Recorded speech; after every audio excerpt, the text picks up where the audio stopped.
সবাই আমরা তোমার বাগানে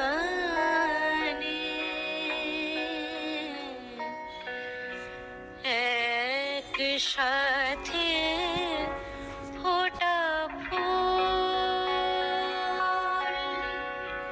মাঝে মাঝে ভাবি, অগ্রসর আবার কি? উন্নতি বলে কিছু আছে নাকি?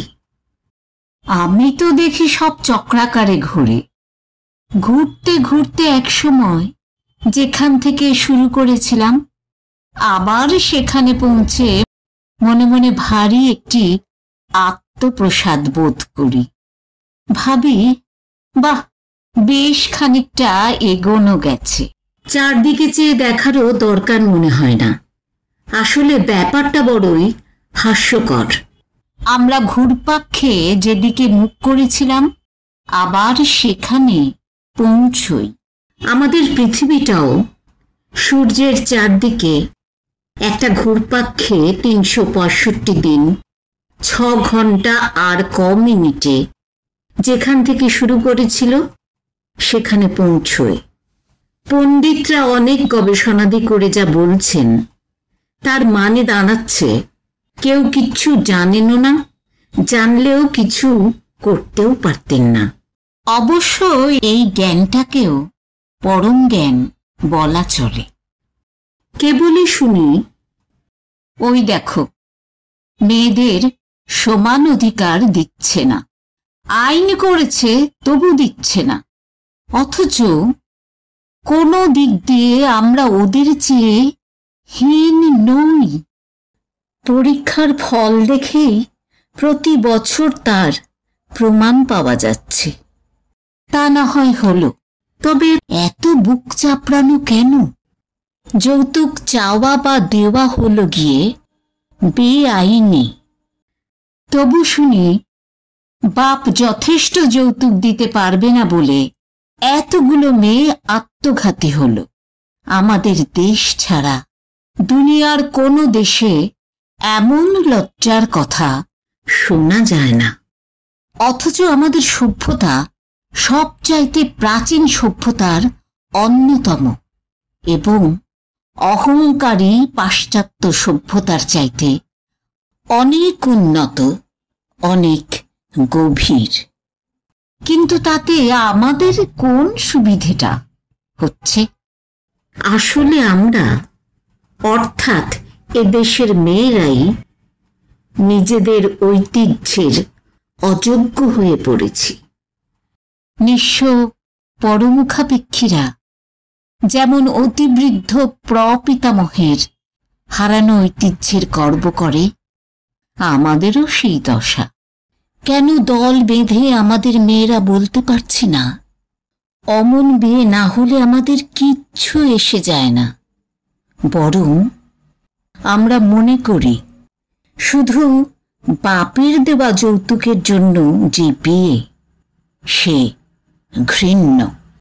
আমার তো মনে হয় অনেকগুলো মেয়ের বিয়ে না হলেই দেশের ও দশের মঙ্গল হয়। একদল হাত পা ঝাড়া কর্মী পাওয়া যায় যাদের কোনো পিছুটান নেই, সর্বান্তকরণে দেশের সেবা করতে পারে। তাছাড়া জনসংখ্যা বৃদ্ধির যোগান দেবার লোকও কমে যায়।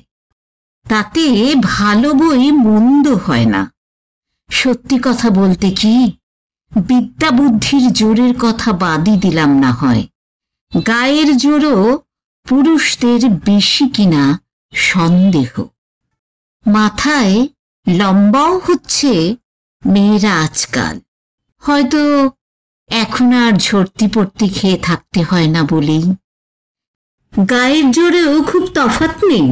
হয়তো পুরুষেরা ওজন তুলতে পারে বেশি, কিন্তু কষ্ট সইতে পারে কম।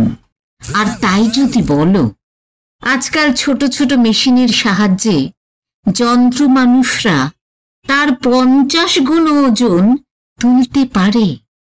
তবে কিনা আরেকবার বলি, পুরুষরা তো আমাদের শত্রু নয়, এবং এ অভাগা অপূর্ব দেশে যেটুকু আমরা পেয়েছি তাও ওদেরই কাছে। ওই যে খনা, লীলাবতী, গার্গীর কথা মাঝে মাঝেই আমরা উল্লেখ করি, তারাও পাঠ নিয়েছিলেন পুরুষ গুরুদের কাছে।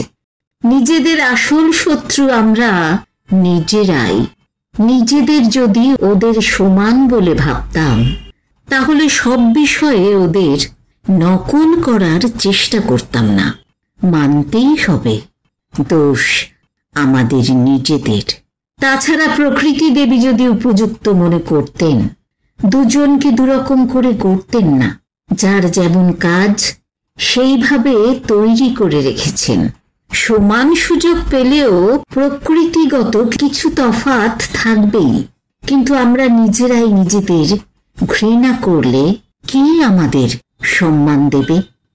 মনে পড়ছে আমাদের ছোটবেলায় খ্রিস্টান আর ব্রাহ্ম মেয়েরা মাঝে মাঝে অবিবাহিতা থেকে কাজকর্ম করে জীবন কাটাতেন। অন্য মেয়েরাও কেউ তাদের সম্মান দিত না, বলতো, আহা, বাপ মা বিয়ে দেননি তো কি হবে। আবার এও বলতো সেও বরং ভালো, রান্নাঘরের বাঁদি হওয়ার চাইতে মাস্টারনি কিংবা লেডি ডাক্তার হওয়াও ভালো। সেবিকা বা নার্স হতে সহজে কোনো ভদ্র ঘরের মেয়ে রাজি হতো না। এমনকি আমার নিজের এক আত্মীয়ার মেয়ে কয়েকটি কন্যা নিয়ে বিধবা হবার পর আমি যখন তাদের লেখাপড়া শেখার ব্যবস্থা করছিলাম, তাদের মত থাকলেও তাদের মা বলেছিলেন, কেন নিজের এত নিকট আত্মীয়াকে কি দুবেলা দুমুঠো খেতে দিতে পারবি নে? আমি বলেছিলাম, তার বদলে যাতে কোনোদিনও কাউকে দিতে না হয় সেই ব্যবস্থা করে দেব। তারা সবাই সসম্মানে স্বাধীনভাবে জীবন কাটাচ্ছে। মেয়েদের ভালো বিয়েও হয়েছে, যৌতুক বিনাই। বলেছি না, মেয়েরাই মেয়েদের প্রধান বাধা। সেকালের মহিলাদের বেশিরভাগই সাজগোজ করা, গয়না গাঁটি পরা নিষ্কর্মা সুন্দরীদের শ্রদ্ধা ভক্তি করতেন। আর যারা খেটে খায় তাদের ঘৃণার না হলেও কৃপার চোখে দেখতেন। সুখের বিষয় সেদিন গেছে। সেই হলো আসল নারী মুক্তি। আসলে বেশিরভাগ স্বামীরা স্ত্রীদের ভয় পায়।